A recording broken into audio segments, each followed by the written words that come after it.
I think people need to understand that the rules-based international order that the Biden administration, indeed multiple U.S. administrations are touting as the most important thing, Hmm. is a mechanism of control, American control of all those who buy into the rules-based international order, whether it's through IMF loans, whether it's through the World Bank, whether it's through the SWIFT bank communication. There's this huge economic web of control that the United States is, asserting on the world, and we the situation's become such. I mean, when we speak of the economy of the United States, we can't, um, you know, separate it from the military-industrial complex that Dwight D. Eisenhower warned us about in his farewell address in 1961, where he said, we this is becoming a power in its own right, and when we marry it with Congress and funding, it becomes a permanent,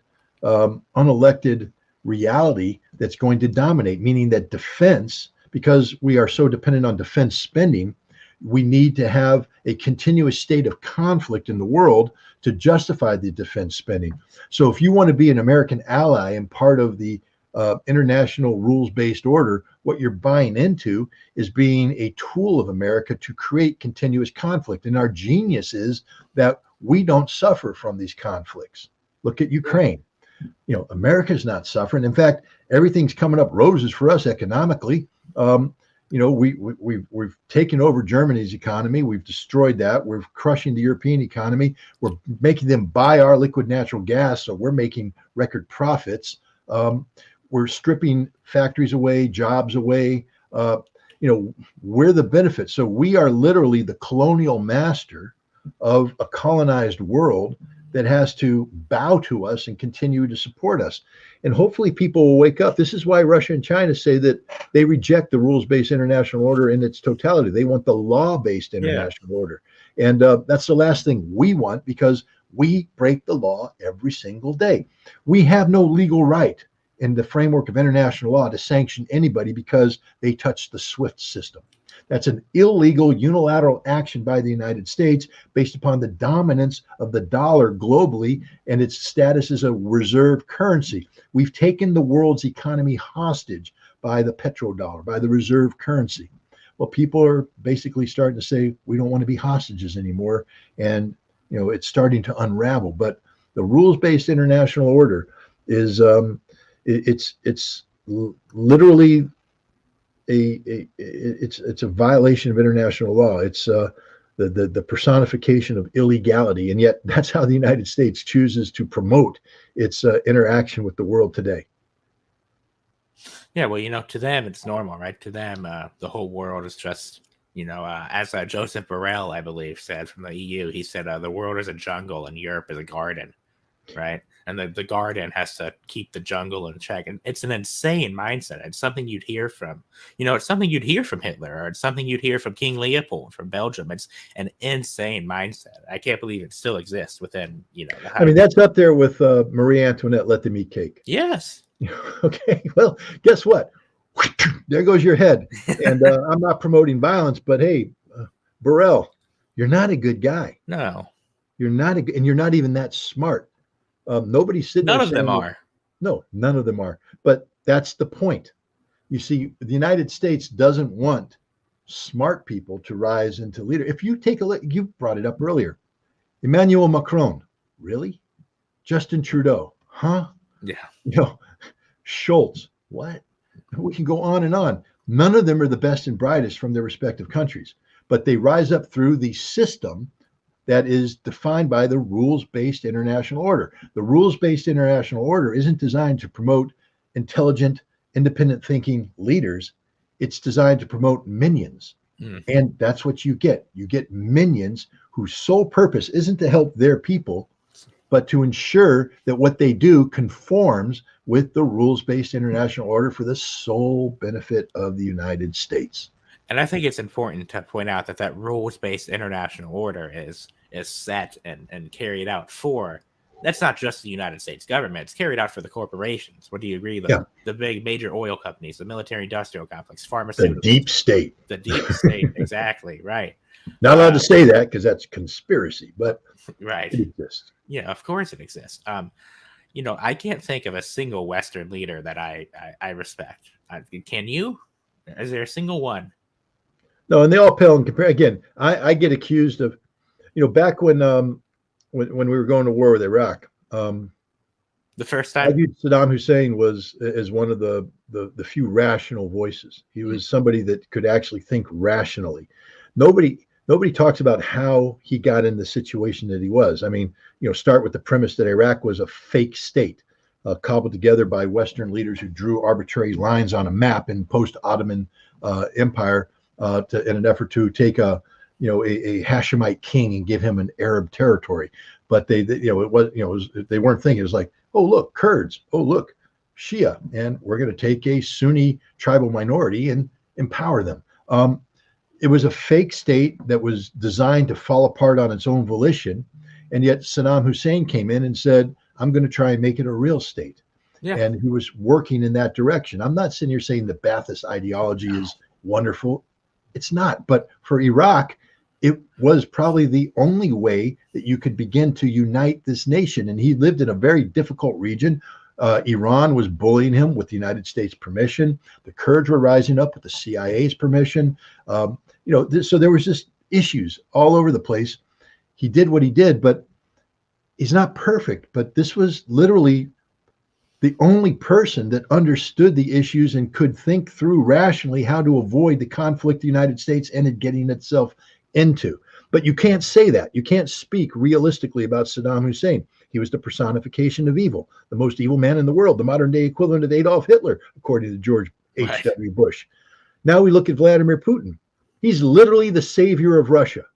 My God, Russian people, fall on your knees and thank the Lord above, or whatever deity that you embrace, that you got a Vladimir Putin when you got him, because Boris Yeltsin had spent a decade colluding with the United States and others to destroy Russia, to bring Russia down, to keep Russia down. And Vladimir Putin came in and said no, and he brought it up.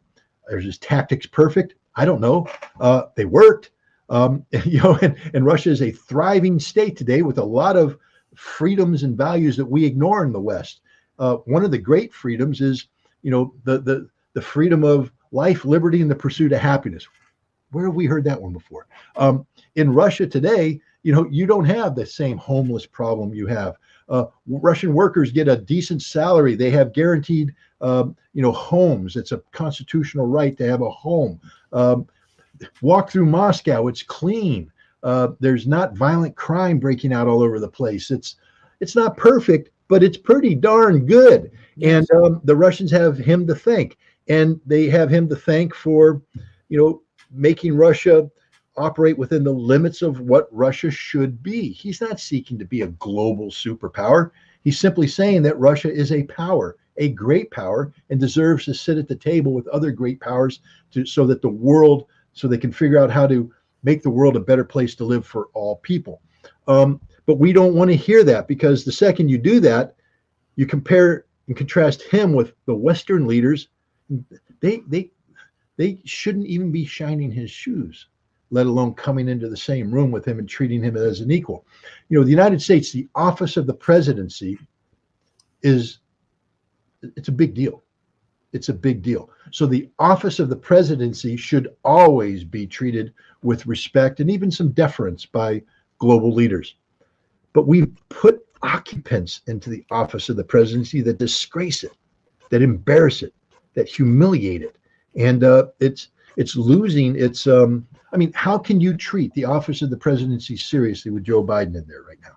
Because he's, at some point in time when he was younger, his brain worked. You can disagree with what came out of his mouth, but his brain worked and he was pretty sharp. He could, he had the gift of gab. Yeah. So, he could get up there and do the whole shuckster thing and fake people out. But today it's done. The brain is shutting down. It's an embarrassment, a literal embarrassment that we've allowed our nation to be defined by a man that has advancing dementia. Yeah. And so Biden's probably the best Western leader out there, because nobody else should even be invited into the White House to take out the trash. That's how bad they are. Then you have Vladimir Putin. You have Xi Jinping. Quit calling the guy. I hate when people go, well, he's a Chinese communist. Yeah. Joe Biden's an American Democrat. Yeah. But now let's talk about quality of leadership. Hey, how many Americans are there? What, 340 million now? We're getting up in that number. About, Do, yeah. do people know that China's run three successive, um, you know, economic campaigns designed each one to raise 300,000 Chinese out of poverty into middle class? They've done it three times. Three times China has run a campaign to get the population of the United States out of poverty into middle class, and they've succeeded. That doesn't happen on a whim. That requires leadership. That requires a man who can take a country with all the complex problems of China and manage these problems so that they don't sink the ship, and not only keep the ship afloat, but turn it into the kind of Carnival cruise liner that everybody wants to be a part of. Everybody wants to be on that cruise. It's a cool cruise. Land at JFK. Just do it, please, people. Go abroad, then come back to America and go through JFK. I've been to JFK. And if you're not embarrassed, then I don't know what. Look at the decaying infrastructure of the United States, one of its greatest cities, New York City. Decaying infrastructure, a travesty. Now fly to Shanghai. All right.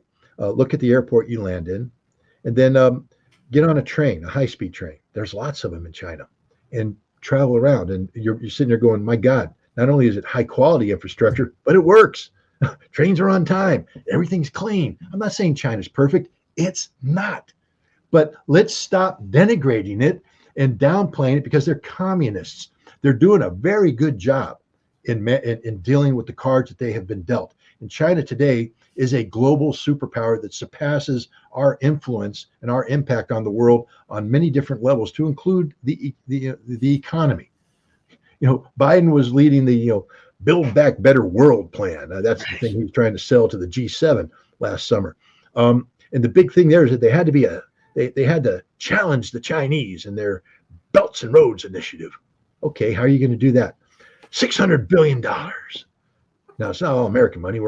It's not even real money. We're going to put up $300 billion and hope that businesses kick in another $300 billion, and we're going to change the world. Well, wait a minute. It's all theoretical. Hasn't happened.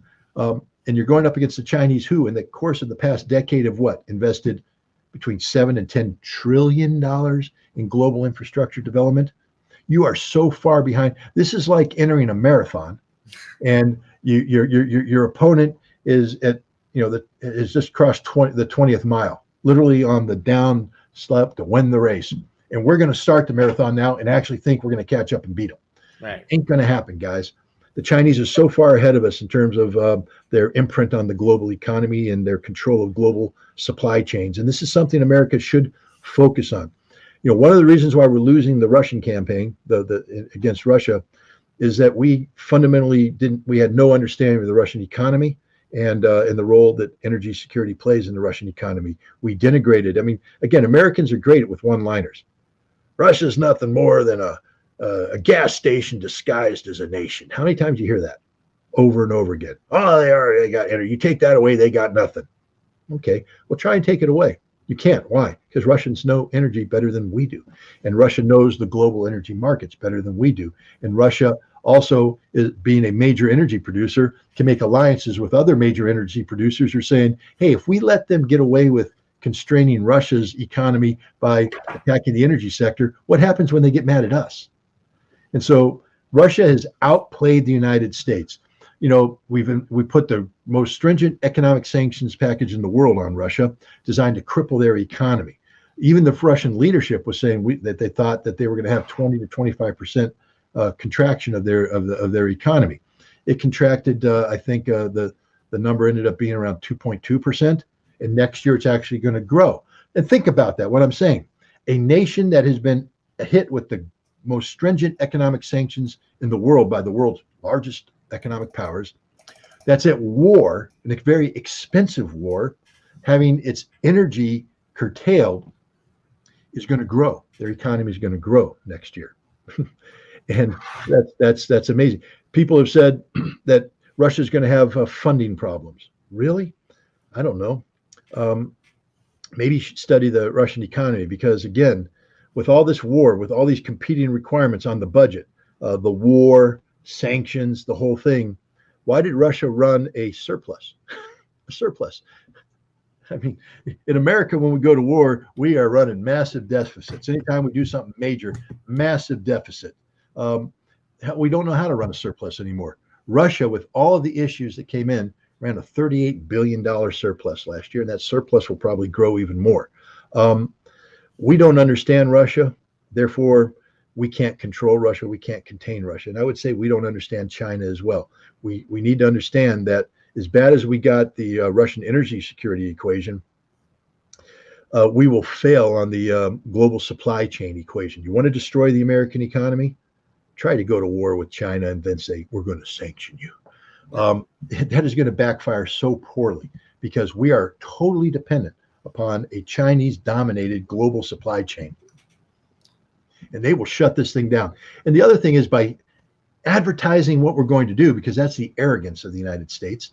You know, we told the Russians exactly what we were going to do. It's not like Putin went, oh, I don't believe him. You don't think they're going to do that, do you? No. Okay, let's just keep doing things as normal. And I don't think they're going to do that. Putin went, I think they're going to do that. So what do we have to do to be prepared? What strategies we have to be placed? And the Russians have some of the, you know, to denigrate Russia as a, you know, this nation of robots ruled by a singular dictator is absurd. Putin has at his disposal some of the greatest brains in the world, people who actually know Russia and the world, and because they operate on the foundation of reality, not arrogance. They don't believe in Russian manifest destiny, where God has touched them and said, you get to rule the world. They believe in pragmatism, realities. And so they looked around and said, what do we have to do? What changes do we have to make? And they did it, and they beat us. China right now is hearing the United States keep talking about how we're going to do this, that, and the other thing. And the Chinese are like, all right, if we go against Taiwan, what do you think America is going to do economically? This, that, and the other thing. Okay, what are our plans to block them? What's plan A, plan B, plan C, plan D?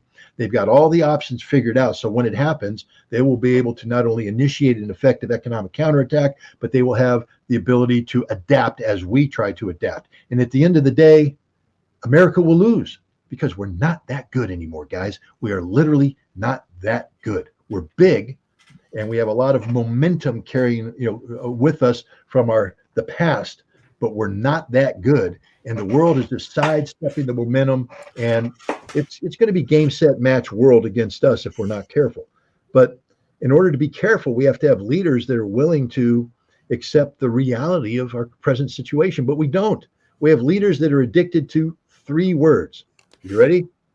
USA, USA, USA.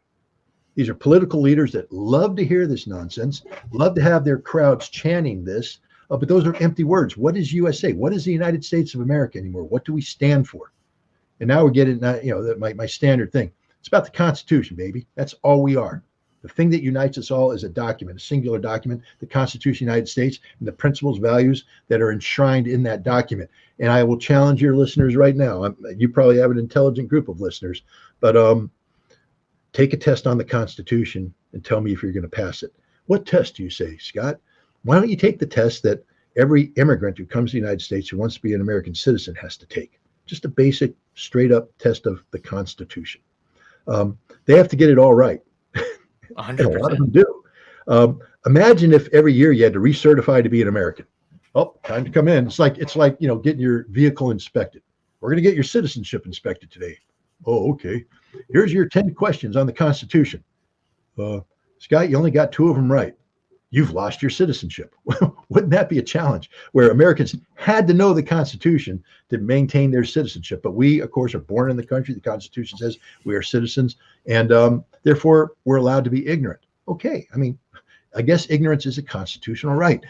We can't compel you to be smart, but understand what it means when you're ignorant about the one thing that defines who we are and what we are as a nation. That means that you are no longer cognizant of what you're supposed to be defending. Therefore, when you elect people to higher office and they do things that deviate from the Constitution, like attacking Germany without notifying Congress, you don't realize what a big deal that is. And so we stop being the nation that our founding fathers envisioned when they put together the Constitution, and we become something different. We claim to be this, but in reality, we're that.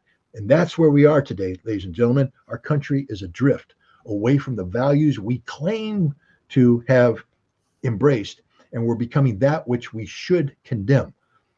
In short, any nation that will conspire to attack an ally for the purpose of hurting its people and its economy so that we can dominate. That is evil. That's not reality. That's not real politics. That's evil. Evil. Joe Biden is an evil president. His administration is an evil administration.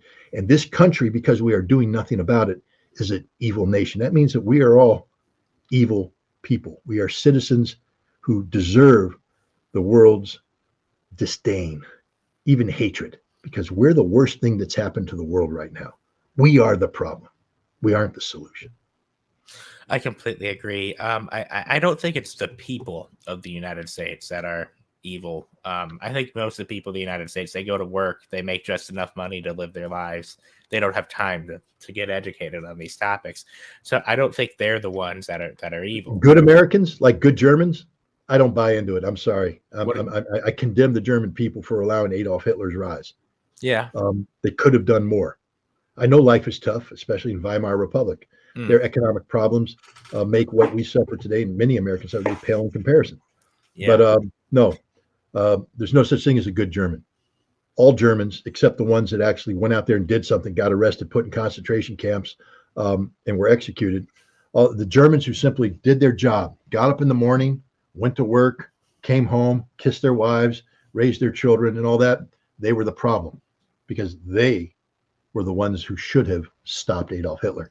So the American people who get up in the morning, go to work, come home, kiss their wives, kiss their husbands, raise the children, they're the problem.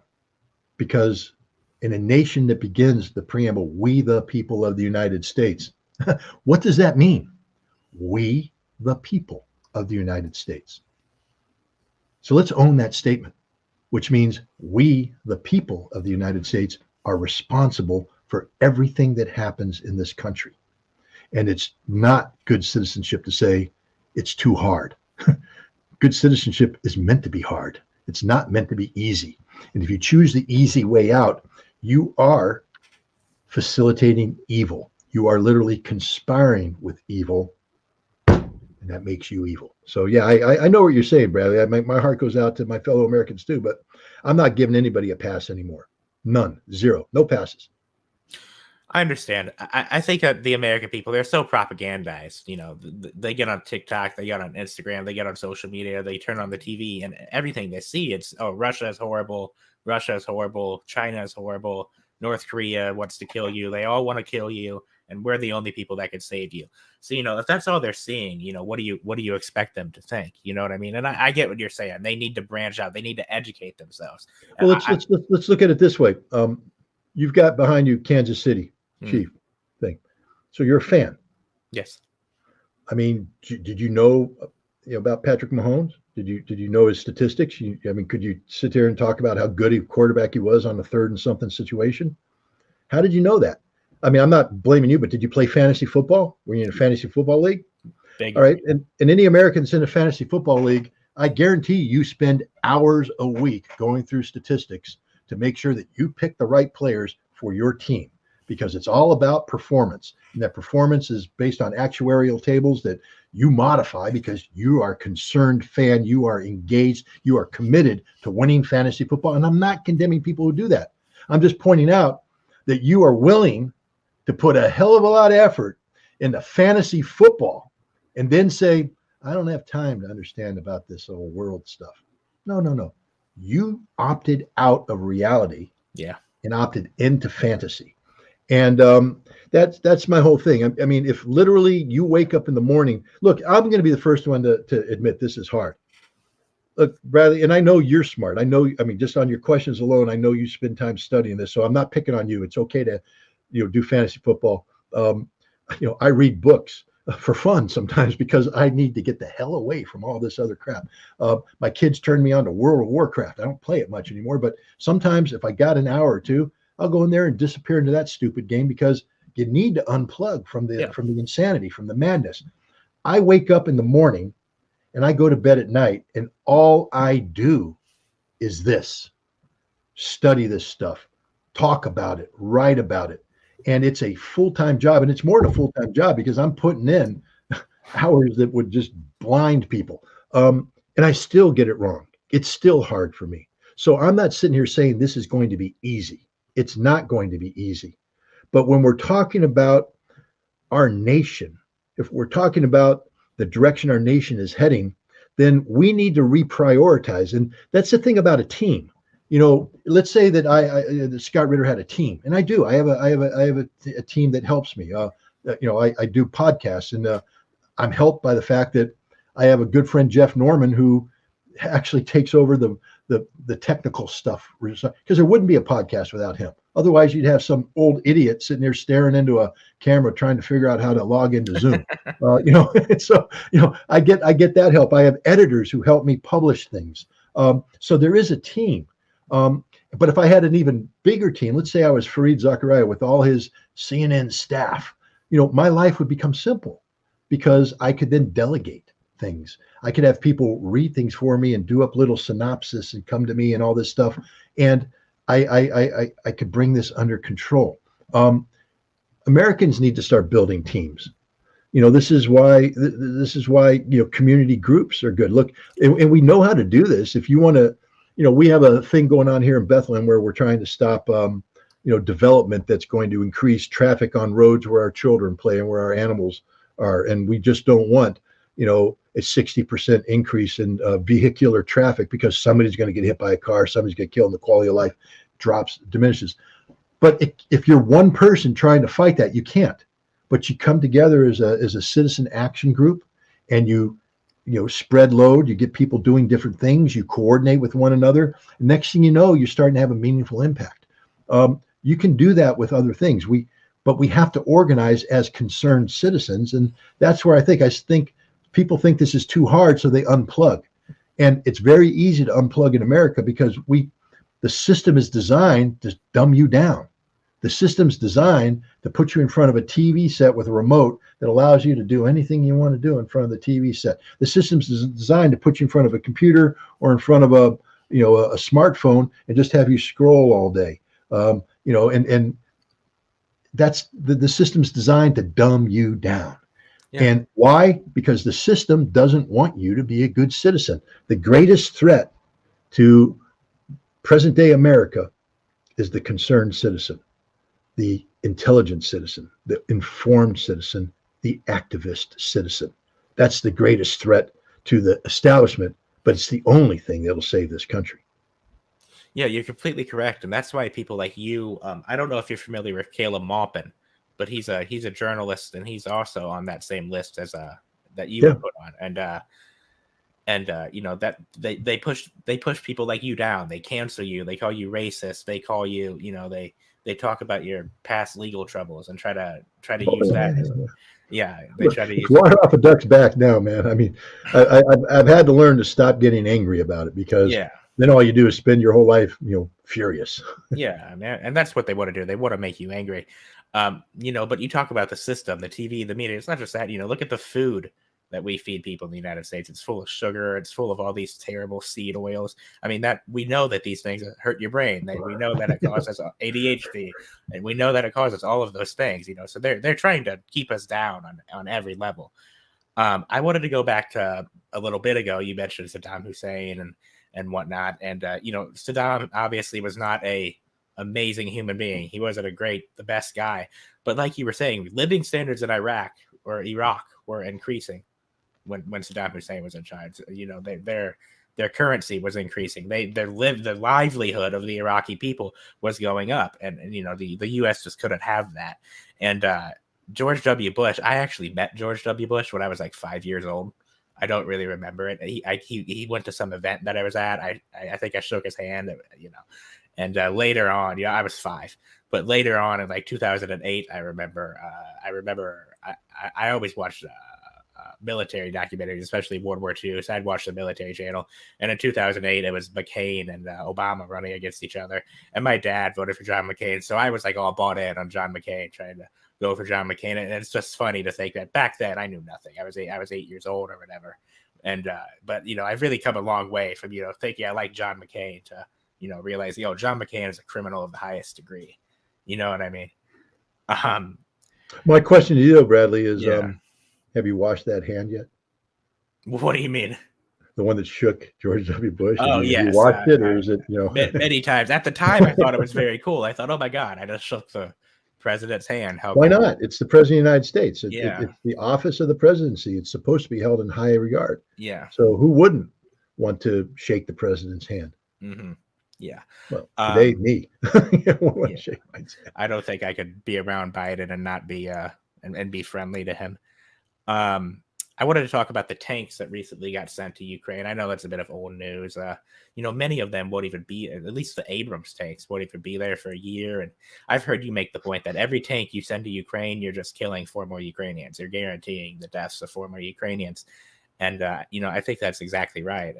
And by the time. But in this case, it might not be a bad thing because, for instance, CNN sent a film crew to England where they're training the Ukrainians on the Challenger 2 tank. Mm. And, you see the clip that CNN puts out, and it shows these wonderful Ukrainian soldiers backing the tank up, driving the tank out, learning how to maneuver the tank. But there's a clip they didn't show where the soldiers are sitting there, they wave, and then they Sieg Heil. Really? They deserve to die. I hope they all die. Right. And I mean this in all sincerity. Anybody who has embraced that ideology, I hope you die, and I hope the death is painful. I mean, we can take a Bob Dylan song from Masters of War. I hope you die, and I'll spit on your grave.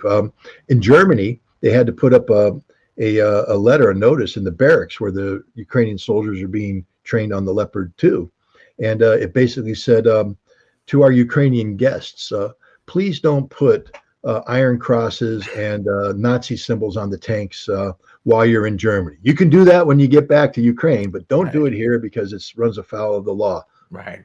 Wait a minute. Why are you even training these people then? Especially Germany.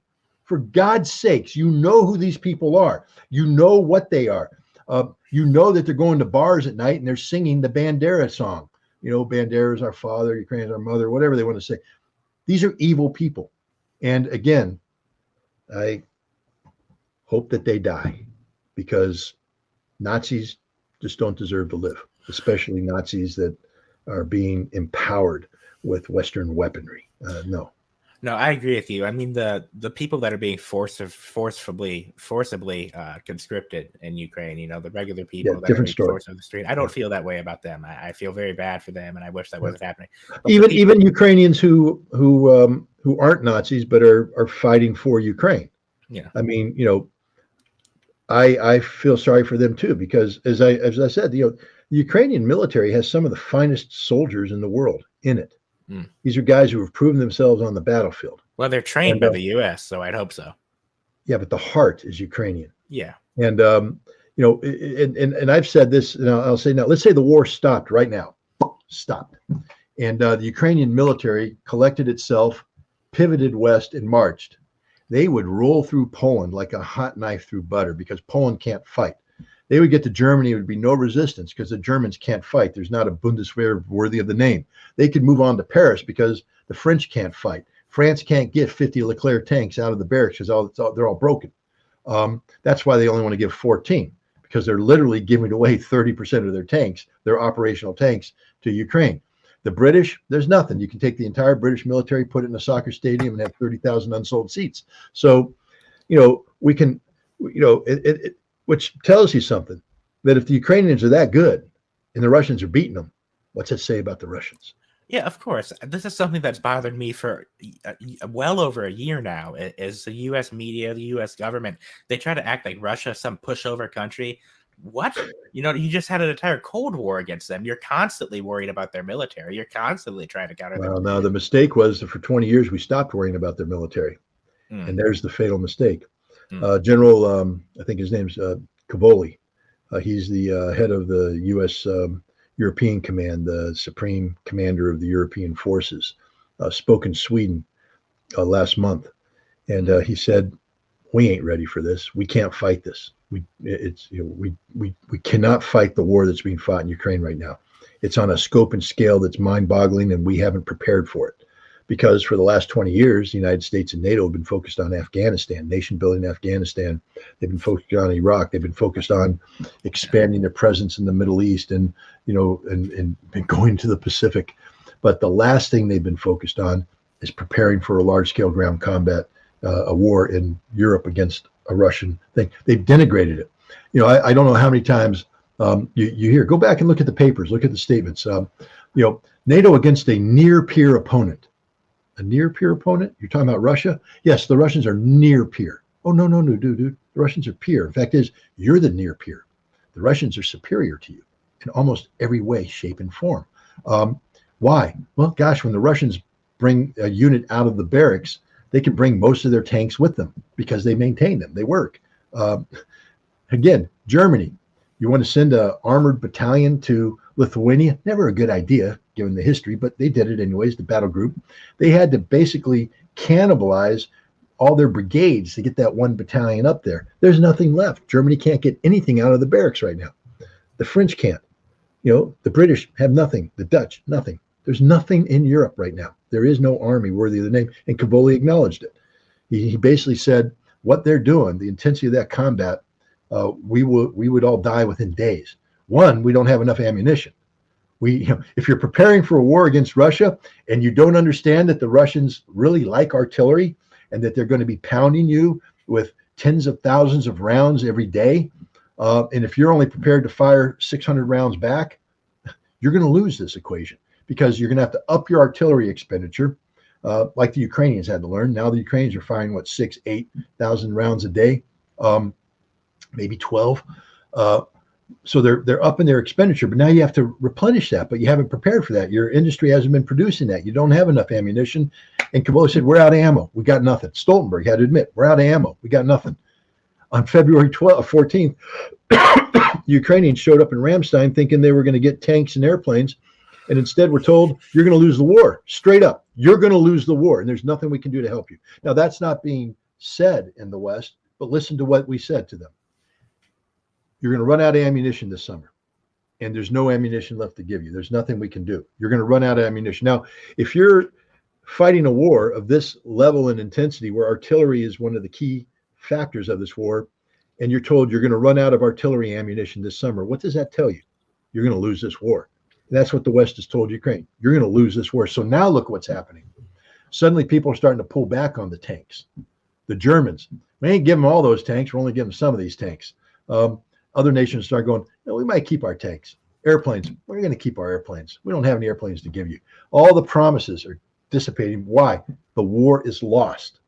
There's nothing that can be done to change this. Everything you're hearing in the West about or Ukrainian counteroffensive or not, how can you launch a counteroffensive against an army that's bigger than yours now, better than yours, and has significantly more artillery than you when your artillery, no matter how good it is, doesn't have any shells to fire? You can't. The war is over. Yeah. Can you explain the role of the tank in modern warfare? It seems like it's changed from the past of World War II and whatnot. They seem to operate a very different manner now. Yeah, when tanks first came out, it was advantage tank. It was they were difficult to kill.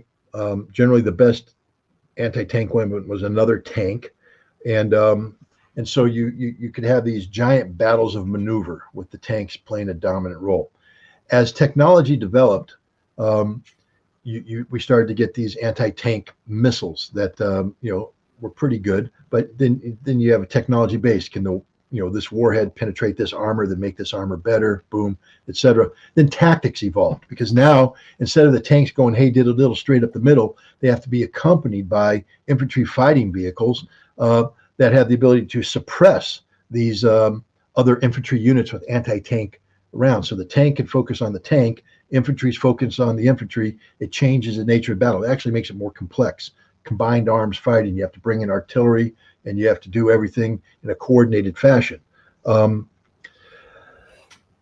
today, the lethality of weapons that can kill tanks is real. I mean, and so the idea of swarming a defense with armor is just an outdated tactic. So tanks still have a role. We see tanks playing a role, but the big aero advances that existed in World War II probably aren't going to happen because of the ability to build defenses in depth that can absorb an armor attack and deplete it before it gets through. So tanks now are part of the meat grinder thing. They come up, They provide limited fire support with infantry support, and then they pull back. Artillery hits. They come up again, grind away, pull back, boom. And that's where tanks are. So tactics have changed. The nature of war has changed. And again, I think Russia's mastered this technique. Take a look at the United States. So what are we going to do with tanks? We're going to go back to Desert Storm, where we get our company and it's going to go in the staggered configuration with all tank going out this way, advancing, and then it's going to run into an ambush and they're all going to die because they're using outdated tactics. The United States hasn't fought, again, anything that resembles what's going on in Ukraine. We're just not familiar. Now, hopefully we have people studying it, but again, we're studying it from a position of arrogance, because you just take a look at the conclusions. The Russians are inept, the Russians are this, the Russians are that. So if you don't respect the Russians, therefore you're going to be a detractor of their tactics. Without, what you should be saying is, Russians are pretty damn good, and look what they've done. They've adapted to a new tactical approach to war that takes into account the technologies of death that have been brought to bear. And maybe we might want to pay attention to that, because if we come in with our tactics that have a direct lineage to World War II, we're all going to die.